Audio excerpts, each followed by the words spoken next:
السلام علیکم، مجاہد فرساد۔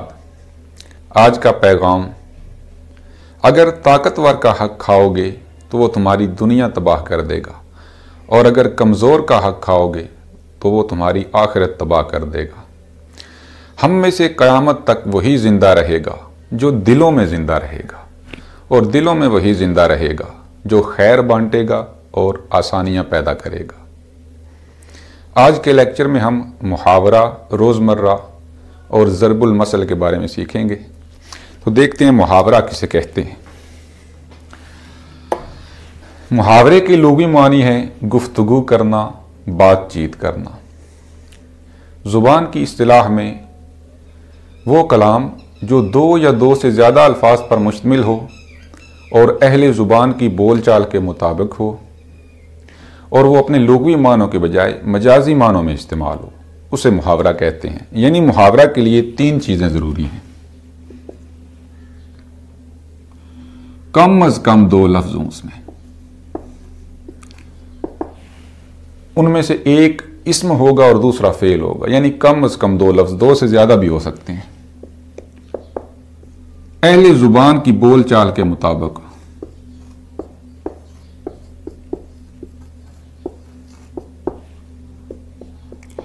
تیسری شرط یہ ہے کہ وہ مجازی معنوں کے بجائے لغوی معنوں کے بجائے مجازی معنوں میں استعمال ہو۔ یعنی اس میں دو لفظ ہونے ضروری ہیں، جن میں سے ایک اسم ہوگا اور دوسرا فعل ہوگا، اور وہ اہل زبان کی بول چال کے مطابق ہوگا، اور وہ اپنے لغوی معنوں کے بجائے مجازی معنوں میں استعمال ہوگا۔ جیسے پانی پینا۔ اب پانی پینا چونکہ حقیقی معنوں میں استعمال ہو رہا ہے، جیسے پانی پیا جاتا ہے حقیقی معنوں میں، تو یہ محاورہ نہیں ہے۔ لیکن غصہ پینا، اب غصہ اس طرح تو نہیں نہ پیا جاتا۔ اسی طرح آنسو پینا، اب یہ محاورے ہیں کیونکہ یہ مجازی معنوں میں استعمال ہو رہے ہیں۔ اب اس میں تبدیلی کی جا سکتی ہے یا نہیں، یعنی محاورے میں کتنی تبدیلی کی جا سکتی ہے اور کتنی نہیں کی جا سکتی۔ اب ہم اس مثال سے سمجھتے ہیں۔ یہ ہے گل کھلانا۔ اب یہ اسم ہے اور یہ فعل ہے۔ اسم میں تبدیلی نہیں کی جا سکتی، یعنی ہم یوں نہیں کر سکتے کہ گل کی جگہ ہم پھول لکھ لیں، پھول کھلانا۔ یہ محاورہ درست نہیں۔ کیونکہ یہ بول چال کے مطابق نہیں۔ اہل زبان اس طرح نہیں بولتے، وہ گل کھلانا ہی بولتے۔ تو اس میں تبدیلی نہیں کی جا سکتی۔ البتہ کھلانا جو یہ فعل ہے یا مصدر، اس کو ہم تبدیل کر سکتے ہیں مختلف فعلوں میں، جیسے کھلایا، گل کھلایا، گل کھلائے۔ اس طرح ہم اس کو بدل سکتے ہیں، لیکن اسم کو نہیں بدل سکتے۔ اس کے بعد ہے جی روزمرہ۔ روزمرہ اس بول چال یا اسلوب بیان کو کہتے ہیں جو خاص اہل زبان کے استعمال میں رہتا ہو۔ اس میں قیاس کو دخل نہیں ہوتا، بلکہ یہ سماعت پر اس کا دار و مدار ہوتا ہے۔ مثلا وہ روز روز یہاں آتا ہے۔ اب روز کا مطلب دن ہے۔ اب کوئی قیاس یہ کرے کہ میں روز کی جگہ دن لگا لیتا ہوں، وہ دن یہاں آتا ہے، تو یہ درست نہیں، کیونکہ روزمرہ کا دار و مدار قیاس پر نہیں ہے۔ یعنی ہم قیاس نہیں کر سکتے کہ روز کی جگہ دن لگا لیں، اس کا سماعت پر انحصار ہے۔ جس طرح اہل زبان بولتے ہیں ہم نے اسی طرح بولنا ہے۔ جیسے علی اور اکرم کی عمر میں 19-20 کا فرق ہے۔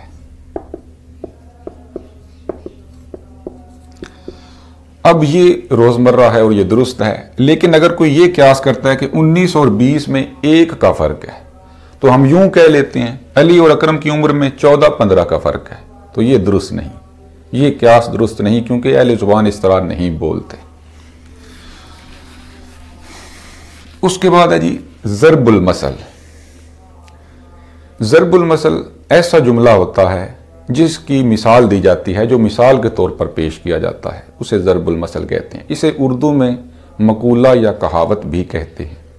اب ضرب المثل کی ضرورت کیا ہے؟ ضرب المثل چونکہ تجربات کا نچوڑ ہوتا ہے، یہ کلام میں حسن اور زور پیدا کرتی ہیں، یعنی جو ضرب الامثال ہیں ان سے کلام میں حسن اور زور پیدا ہوتا ہے، اور یہ ایجاز و اختصار کی حامل ہوتی ہیں، یعنی 2-4 لفظوں میں پوری داستان جو بیان کی جا سکتی ہے۔ اب ہم یہ دیکھتے ہیں کہ محاورہ روزمرہ ضرب المثل کی پہچان کیا ہے، ان میں فرق کیا ہے، یعنی دیکھتے ہی پتہ چل جائے، کوئی آسان سا جو ہے نا ایسا فارمولا۔ محاورہ جو ہے یوں سمجھ لیں جی، غصہ پینا، یہ محاورہ ہے۔ اب 19-20 کا فرق ہے۔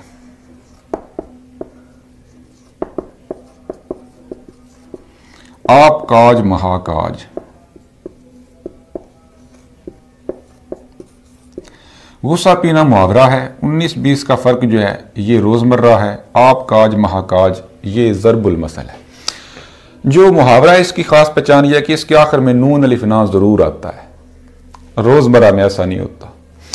اور ضرب المثل کی پہچان یہ ہے کہ یہ جملہ ہوتا ہے، یعنی 2 لفظ نہیں ہوتے، زیادہ لفظ ہوتے ہیں، عموماً کم از کم 4 لفظ ہوتے ہیں، تو یہ ان میں خاص فرق ہے۔ اب روزمرہ اور محاورہ میں بنیادی فرق اگر ایک لائن میں پوچھا جائے کہ ان میں خاص فرق کیا ہے، تو وہ یہ ہے محاورہ ہمیشہ مجازی معنوں میں استعمال ہوتا ہے، روزمرہ ہمیشہ حقیقی معنوں میں استعمال ہوتا ہے، تو یہ ان میں خاص فرق ہے محاورے میں اور روزمرہ میں۔ اب یہ بھی دیکھیں کہ محاورہ جو ہے یہ کم از کم 2 لفظوں پر مشتمل ہوتا ہے، لیکن روزمرہ ایک لفظ کا بھی ہو سکتا ہے۔ مثلا اس کی مثال ہم دیکھتے ہیں، میری آنکھ میں درد رہتا ہے،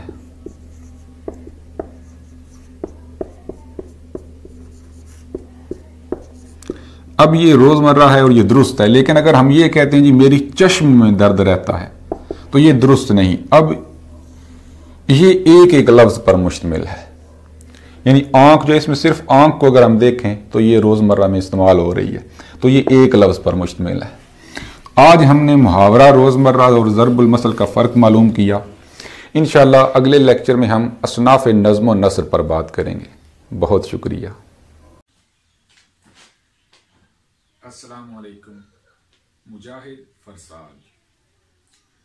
آج ہم لیکچرار اردو کے ٹیسٹ کے پہلے سوال پر گفتگو کریں گے۔ لیکچرار اردو کے ٹیسٹ میں جو پہلا سوال ہوتا ہے وہ محاورات، ضرب الامثال اور تراکیب پر مشتمل ہوتا ہے۔ عموماً یہ سوال تقریباً 10 نمبروں پر مشتمل ہوتا ہے، کبھی 15 نمبروں پر بھی مشتمل ہوتا ہے۔ تو اس کے لیے ایم اے کے سلیبس میں، بی اے کے سلیبس میں یا انٹرمیڈیٹ کے سلیبس میں کوئی کتاب نہیں ہے۔ ہمیں چاہیے کہ ہم ضرب الامثال اور محاورات کے لیے فیروز اللغات سے استفادہ کریں، اور تراکیب کے لیے دیوان غالب اردو اور کلیات اقبال اردو سے استفادہ کریں۔ دیوان غالب اور کلیات اقبال ان کی مختلف شرحیں کی گئی ہیں، تو بہتر ہے ان میں سے ایک شرح جو ہے وہ ہم خرید لیں، جیسے کلیات اقبال کی غلام رسول مہر اور دیوان غالب کی چشتی صاحب کی بہتر ہے۔ نظم طباطبائی نے بھی اچھی لکھی ہے، تو ان سے استفادہ کیا جا سکتا ہے۔